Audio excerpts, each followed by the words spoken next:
and today we're going to do a workout for my client vibes. So we're working on muscle building, we're working on spiral line function, and we're working on getting comfortable in a new home gym. So that's what we're starting with. Please begin with your joint prep. There's a link in the description below if you need a reminder on that.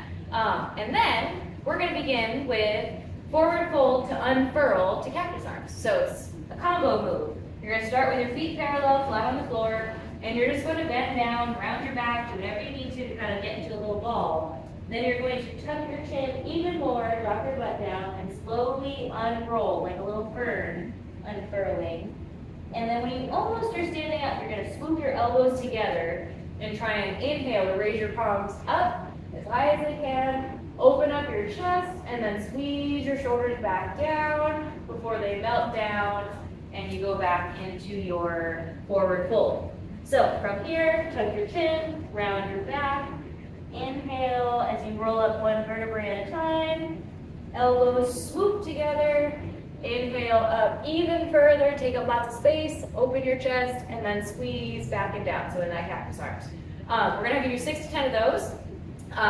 Let me know how they feel. If you need modifications, we can always do that, but kind of see how they go. Move with your breath, that should help. Next thing we're going to do is bent W's, bent U's, and bent L's. So you can kind of just stay in that bent position if it feels okay in your back.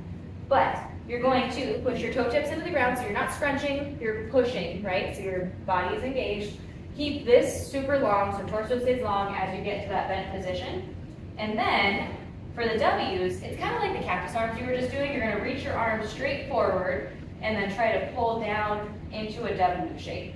And then inhale to reach, exhale to pull, front view, inhale to reach, exhale to pull. One thing, try not to have your neck like this. Try and keep your neck nice and long and straight in line. Not that big of a deal, but when you're here, it's working your traps a little bit more. We're trying to make a move in a different range of motion. So 6 of those, please. Next, we're going to do U's.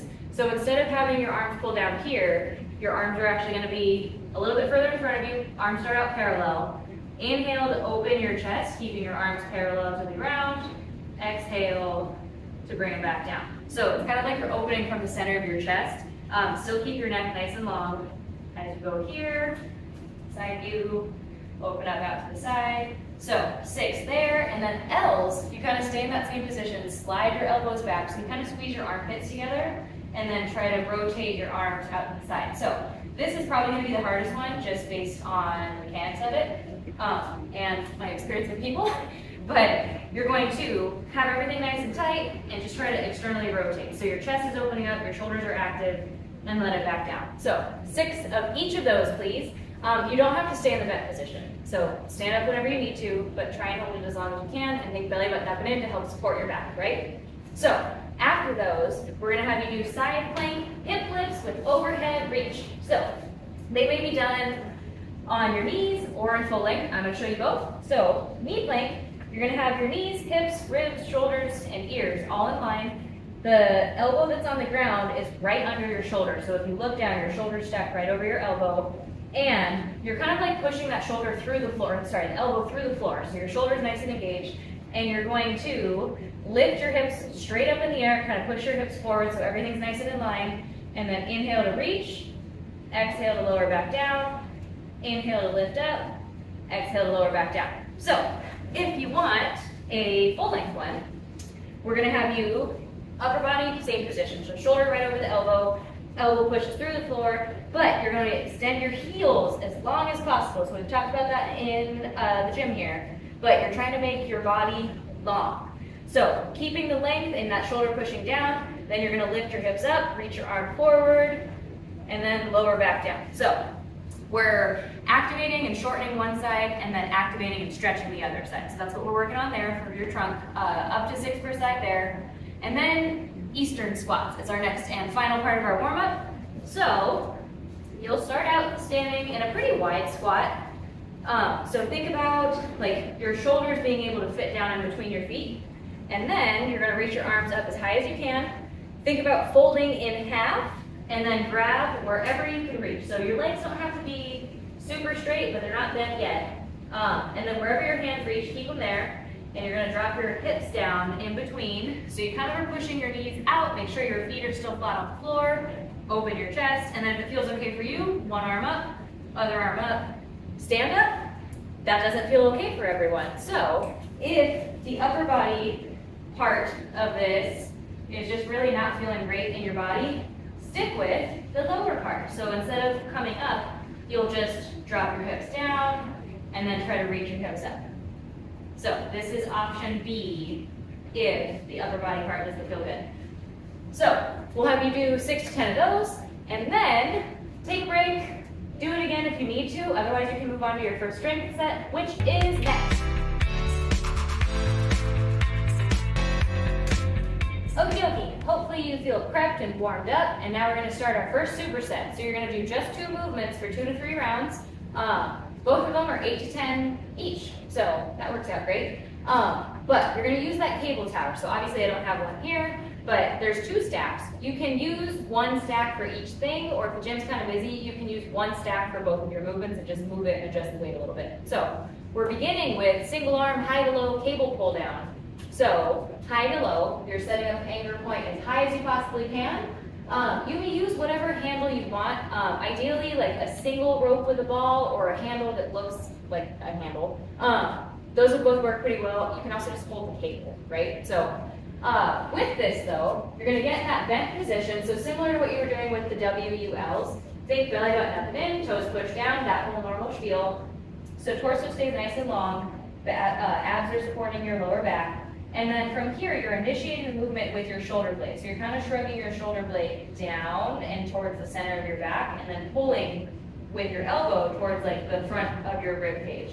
And then inhale up, exhale, pull down, inhale up. So if you're noticing that you're kind of pulling forward and your shoulders rounding forward, or if you feel it like up here mostly, try to go down and wait a little bit, try to keep your shoulders open, and maybe don't pull down as far, or just try to keep your chest open the whole time versus letting it round forward, and see if that makes a difference. Let me know if not. So 8 to 10 per side there. Pick a weight that feels challenging but doable. So if I'm having you do up to 10, and you can do 10 super easy and probably could have done 5 more, go up. If you're doing 10 and it's kind of challenging, you can stay there. And if you can't get to 8, go down a weight and then pick whatever weight you can. So form and how you feel matters way more than what number you're lifting. Next thing you're going to do, you'll kind of keep it at the same anchor point. So whether you're using a different cable or the same one, you're keeping it up high. And then if my right hip is closest to the anchor point, my left leg is going to be forward. So it's off to the side from me versus in front of me. And then my front big toe knuckle and pinky toe knuckle push down. My heel pushes down so that I feel my whole foot engaged all the way up to my butt. I'm going to bend my back leg so that way I can keep my hips and ribs and shoulders and ears nice and stacked. And then from here, you just did the Dynamax ball chops recently, so it's the same movement just with a cable or band in my case versus a ball. So you're going to have your bottom hand over and your top hand palm facing up. So my top hand palm faces towards me, bottom hand palm faces away. From there, keeping everything nice and in line, you're going to take a big breath in and then exhale, chop over that front leg nice and controlled. Inhale up, exhale down. So your hips are going to stay in line the whole time, but your torso is going to be twisting. So you're working your spiral line here. So from right rib cage to left hip, it's getting shorter as you cross and longer as you inhale. So that's what we're working there. We'll have our next one up in a sec. Hopefully your first superset went well for the first 2 to 3 rounds of that. And now we're going to move on to lateral ball squat. So I'm going to use a Dynamax ball. I think there's a different brand, but the ball that's weighted. And then bike sprint. So we're going to start with our lateral squat. You're going to hold the ball at your chest. So close to your heart. Feet are going to be wide, but not too wide where you don't feel in control, right? So I still feel like I can engage my legs, right? All the way up to my abs. I feel that nice and aware, right? So both my feet are pushed into the ground. I'm going to push my hips diagonally back towards the left side. So I'm going to load my left glute and my right inner thigh. Because as I go to the left, my right foot's still pushing down. The ball stays at your chest the whole time. So from here, hips go back and over to the left side. So left glute, right inner thigh, come back up. Right glute, left inner thigh, come back up. So your feet aren't actually moving. Once you find your stance, that's where you stay and you just alternate sides. You can also just go to one side, so if like one side's a little bit sticky, maybe do all the left side first. One common thing with this that I want you to watch out for though, is people tend to kind of make it more of a hinge because they are hard, and that's what people do, right? They compensate with stuff. So think about trying to make sure that your hip and knee are getting as close to parallel as possible versus leaving your butt up here. It's a different thing, right? So 8 to 10 per side there, and then we're gonna do a bike sprint. The main reason I'm showing you this, I'm not actually gonna do a sprint because you know what a bike sprint looks like, but I wanna make sure that you can extend your leg down all the way. So when you're getting your seat height, make sure that your heel can reach all the way down to the floor without you having to kind of like wiggle on the seat, right? So you wanna be able to be nice and tall. Your hands can be wherever you want. And then the bikes that you're gonna be using are a little different than the fan bike because they're spin bikes and you need to change the resistance. So make it challenging enough that you feel it so you're not just like spinning through it, right? So you wanna have it be like maybe a quarter to a half turn, depending on the bike. And then you're gonna do 30 seconds the first week. The next week you're gonna do 45 seconds each round. The next week after that you'll do 60 seconds, and then the fourth week you'll do 60 or more. So each week you're adding 15 seconds to your sprint. Keep it breathable, if that makes sense, so try to keep breathing. And then bonus points for breathing through your nose as long as possible, and not having to breathe out through your mouth. But you'll do 2 to 3 rounds at least, so lateral ball squats and then bike sprint. Let me know if you have any questions. That is the end of day 1, and day 2 is coming at you soon. Yeah. Woo! Day 2. So hopefully day 1 went well. Please do your joint prep, but assuming that's all done, we're gonna begin with hip hinge shifting. So just a quick reminder, a hinge is where your hips are higher than your knees versus a squat, which is where they're close to parallel. So we're gonna have you get into that hip hinge by pushing your toes down, belly button lifts up, torso stays long, and then you lean over. So you're going to alternate bending one knee more and straightening the other, and then other side.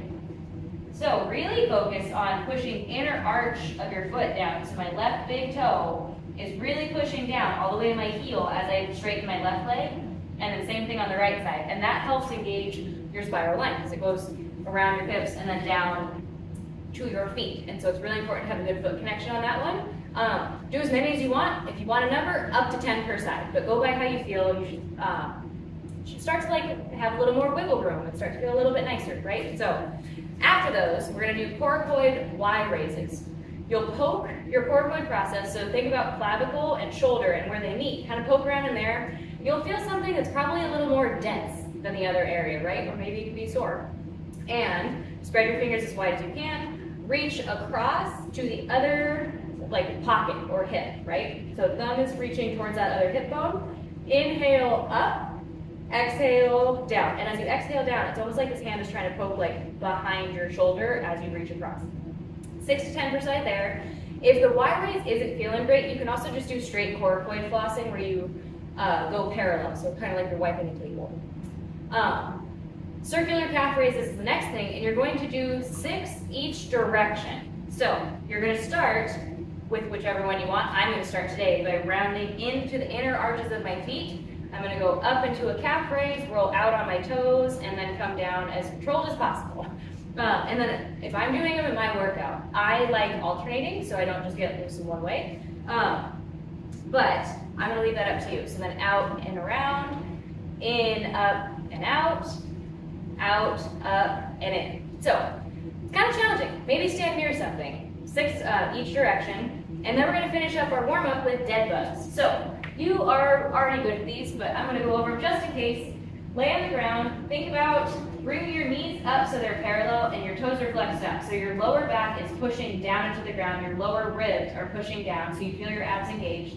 Hands spread as wide as possible.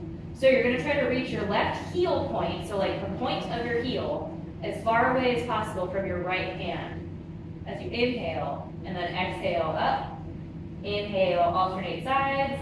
Exhale up. So if you're feeling some lower back pain, or if you feel your lower back coming off the ground, keep that leg a little bit higher until you can control it as you go lower. If you're noticing that there's like a clicking in the front of your hip, think about staying a little bit higher with that leg and see if it goes away, and if not, think about internally rotating. So instead of externally, internally rotating that leg as you extend and see if it makes a difference. So 6% there. Do this for 1 to 2 rounds, and then we'll move on to our first superset next. Good luck.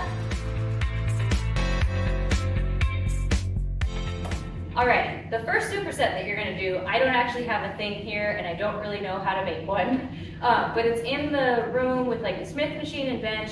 There's something called an infinite loop, which is like a thing hanging from the ceiling that it's a circle, it's a loop, and it should be heavy and you're gonna pull that. But first, getting ahead of myself, just so you know like where in the gym to be. But first, we're doing kettlebell Romanian deadlifts, which is a hinge. Like we talked about before, hips are gonna be higher than your knees. So you're gonna grab whatever weight you feel comfortable with grabbing. They had a pretty good variety of kettlebells there, I think. So grab it, think about squeezing your armpits together so all these muscles are gonna help engage, get you nice and upright, and then push your toe tips down, belly button up and in, that whole spiel. From there, you're going to lower the weight down so it stays nice and the bar path or the kettlebell path stays nice and straight, and then come back up. So belly button stays lifted to help support that lower back. You lower it down until you feel a stretch in your hamstrings. Doesn't have to be all the way down, even if you can, doesn't mean you should.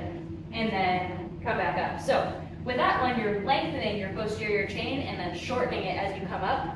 When you're standing, don't think about pushing your butt forward, but think about like the back of your body getting long and down and the front kind of lifting up. So your hips and ribs are nice and stacked, and you're not leaving your butt behind, which is really common. So it's like from here to here. 8 to 10 of those.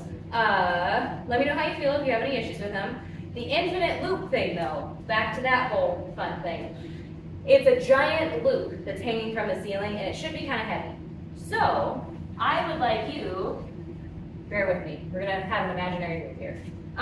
You're gonna take kind of like a ready stance, right? So like feet are kind of wide, knees are softened, everything's just like aware, right? And then the rope is gonna be in between you.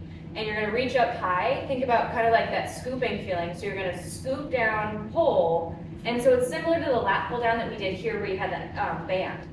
So you'll pull down, reach up, pull down, reach up. So you're inhaling up, stretching your side, exhaling, pulling that down. So your muscles are gonna help engage in the back and the sides of your body. I have no idea how heavy it is. So we're gonna go by feel. Maybe 5 complete loops, or maybe like 30 seconds.